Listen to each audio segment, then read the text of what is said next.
government. Ito po ba ngayon lang itong taon na to gagawin yan dito, Kagawad?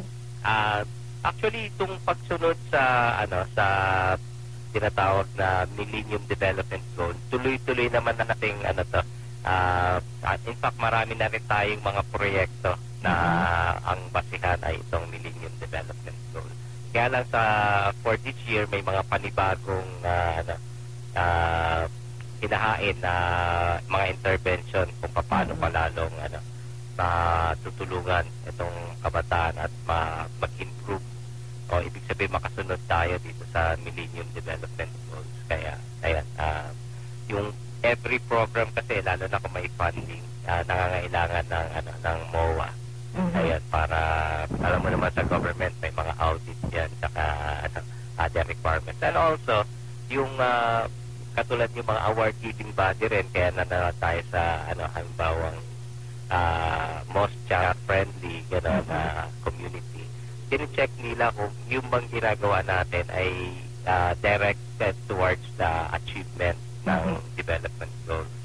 Ayun, isa ito sa tine-check din nila. Although hindi natin ginagawa to for the award-giving body, hindi ginagawa natin itong mga intervention na to dahil nakikita, naniniwala tayo na talagang kailangan siyang gawin para sa kabutihan ng mga kabataan natin. Dito po ba sa lungsod ng Olonga po, Kagawad, ano pa po yung mga projects para sa mga kabataan? Actually, maraming proyekto.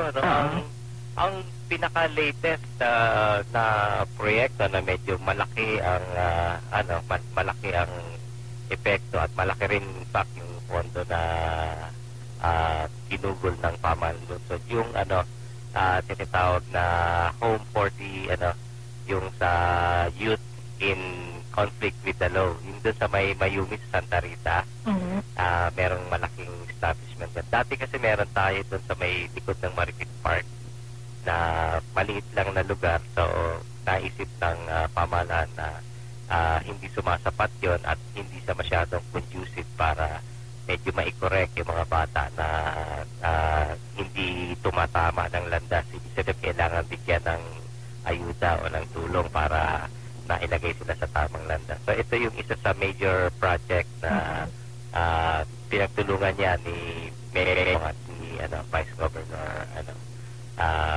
Ma'am Anne Gordon. So, yan yung isa sa major project natin. At marami pang yung katulad yung mga laro, Olympics, yung mga activities para sa mga bata.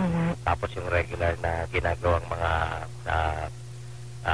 medical mission, tsaka pag-check up sa mga bata. Kaya yung other interventions like kini-check natin yung mga schools natin kung yung pinapakain ba ay tama. Alam mo, nung nakaraan na siguro, ewan ko, naikwento na sa inyo ni Mayor na yung last year kaya lang tayo hindi naging national winner para sa most child-friendly. Alam mo ba kung ang reason napakasimple lang. Pero yung evaluating team may pinuntahan na may nadaanan na isang bahay. Chinek doon sa bahay na yun kung ang ginagamit na asin ay iodized salt. So nung nakita nilang rock salt, yung bubo pa na rock, nabawasan tayo ng 1 point. Yung 1 point na yun yung reason kung bakit napunta tayo sa second place. Ganun ka detalyado yung pag-evaluate nun. Kaya yung binabanggit ko, ito kasing nakarang linggo, nagkaroon ng hearing hindi naman hearing, kundi inquiry sa Sangguniang Panlunsod. Dahil nga yung mga canteen sa mga school, tinitignan kung una yung sanitation nun, tapos kung ano yung binibigay na pagkain para sa mga bata.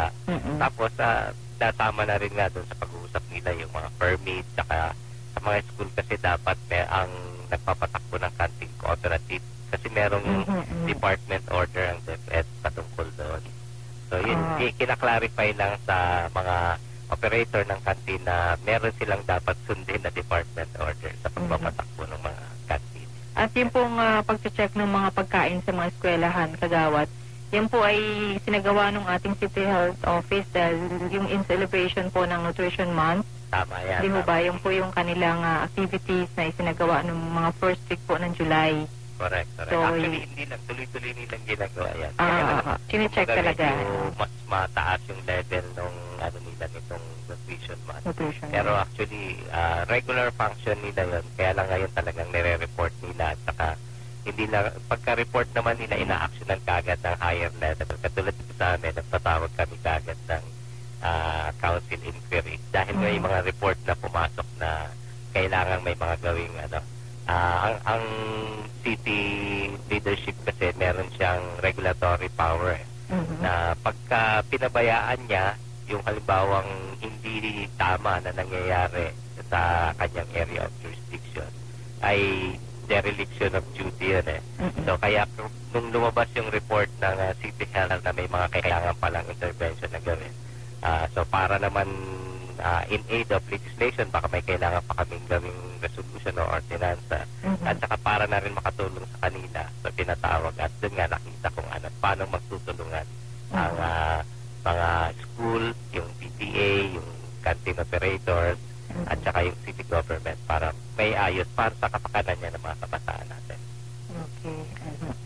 Okay, so mayroon po. Yung pangalawa po nating resolution na kagawad. Yung sumunod na resolution na naipasa, tatlo kasi ito eh. Yung sumunod na naipasa, ito naman yung Resolution 209-R-079. A resolution authorizing City Mayor James Gordon Jr. to accept and receive the vehicle donated by the United Nations Population Fund to the City of Olongapo for use in the implementation of the 6-country program on population strategy. Ayan.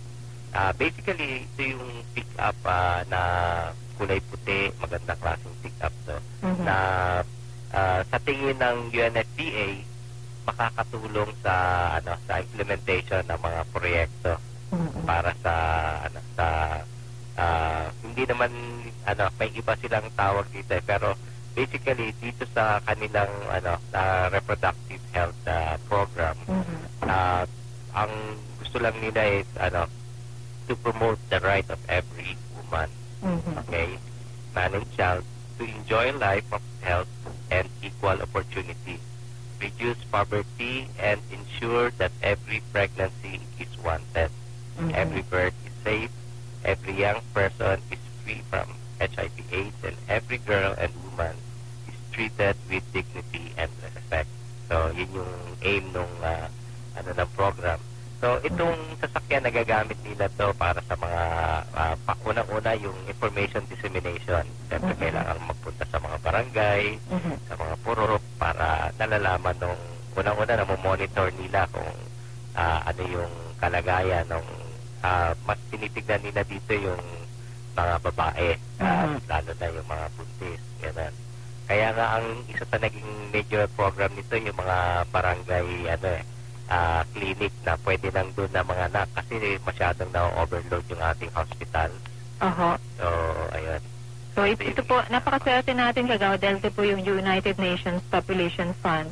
Sila po yung talaga nagbibigay ng pondo para yung sa programa sa mga kababaihan. So, yun nga po yung binanggit nyo yung sa mga barangay na meron tayong mga barangays na pwede na doong mga anak yung ating mga buntis na kababaihan dito sa Olongapo. Pero yung lang po yun, yung mga normal delivery. Tama yan. Mga normal para delivery. Sa normal delivery at yung hindi medyo delikadong pregnancy. Ayun. Pero naka-ready naman yung in fact, dito sa donation nila, pati yung mga equipment na kailangan kasama doon. Tapos so far maganda yung reported na performance o yung epekto nitong naturang proyekto. So nakatulong siya talaga. So kaya para lalong dati naman nang ginagamit